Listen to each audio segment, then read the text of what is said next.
Sebabnya bagi saya benda ni dunia je bang. Ending dia esok, satu masa esok kita akan lego. Okey, Assalamualaikum. Nama saya Kushairi. Kucai. Bahasa dia jelantot, faham? Cerita sikit. Motor dekat sebelah abang ni, model apa ni? Okey, ini Lambretta Series 2 1962. Okey, motor ni saya beli tahun 2006.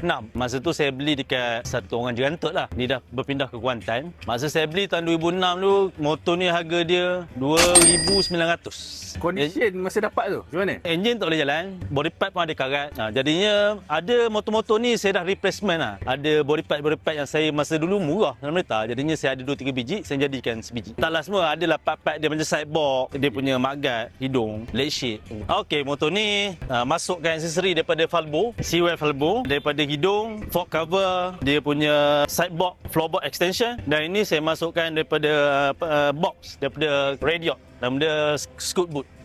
Nak kata mahal tu sebabnya kan motor macam ni nilai dia pada siapa yang main je lah. Okey. Kan kalau kita kata benda tu bernilai nanti orang kecam. Okey. Sebabnya yalah bila kita main satu barang tu kita tahu dia punya nilai. Yalah dulu saya beli dia punya aksesori ni harga taklah mahal mana. Sebabnya saya dah collect lebih dari 7 tahun, 5 tahun, 7 tahun lah. Saya rasa yang paling mahal sekali tak ada apa saya rasa.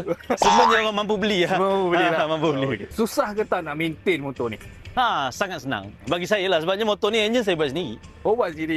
Dengan pertolongan sahabat-sahabat lah. Ada 2-3 orang kawan saya yang pemain. Bila yang saya tak tahu, dia akan ajar lah apa yang perlu buat, apa yang perlu tukar. Sebab saya pemain tak ada. Jadinya mau tak mau memang kena buat sendiri. Tapi kalau daripada segi barang spare part dia tu susah ke senang nak cari? Sekarang ni semua di ujung jari ya bang. Oh, ujung jari ya. Dulu tahun 2007, 2006 payah lah bang. Dulu saya pernah pergi India beli barang ni. Sampai ke sana? Dulu sebab India banyak bang. Oh. Apa lagi abang punya next project untuk motor ni? Tak ada bang. Tak ada dah. Saya dah tak ada next project lah. Ending saya akan masuk last accessories lah.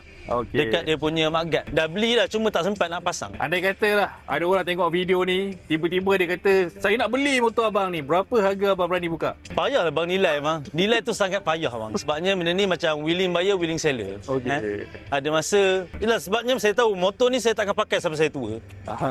Sebabnya saya pun, anak saya dua-dua perempuan. Jadi memang saya tak ada siapa yang nak main. Ending benda ni kita akan jual juga. Kejual juga. Sebabnya bagi saya benda ni dunia je bang. Ending dia esok, satu masa esok kita akan lego juga. Tak tahu lah bang, mungkin saya jual umur saya 60 ke 55, 60 saya tak tahu. Mungkin masa tu ada yang betul-betul yang berminat. Mungkin masa tu saya dah boring, dia kata ambil lah berapa nak beli, berapa nak jual. Saya pun tak tahu. Maknanya pakai sampai puas dulu lah. Nak kata puas bang, benda ni memang tak puas main sebenarnya. Memang tak habis Bagi saya benda ni hobi bang. Hobi masa lapang. Kadang-kadang kita stres kerja kan. Kemudian kita buat benda ni, kita boleh tak fikir hari kerja. Satu lagi, bagi saya benda ni boleh yang kita membuatkan kita punya otak ni kan tak fikir satu benda yang sama. Jadi bila kita buat satu benda yang berbeza, jadi kita punya hidup tu boleh lebih gembira. Okey. Kata-kata hikmah daripada abang ni. Okey. Bang, last sekali saya nak dengar bunyi motor ni, boleh bang? Boleh.